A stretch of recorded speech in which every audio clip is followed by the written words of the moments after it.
Teapot Dome Scandal.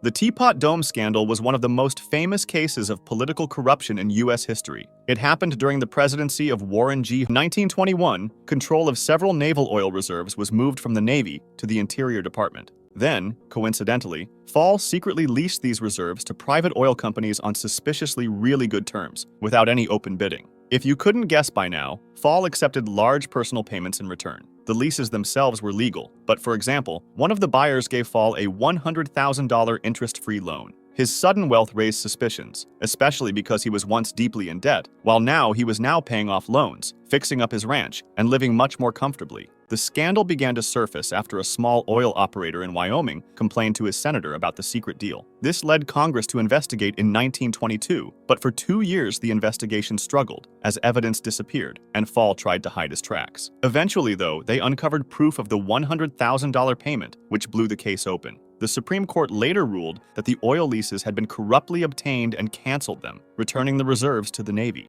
In 1929, Fall was convicted of taking bribes, becoming the first U.S. President. Harding died in 1923 before the full scandal became public, but his reputation was permanently damaged. All of this led to huge changes. It strengthened Congress's power to force testimony, gave lawmakers access to tax records, and created stricter rules for campaign financing.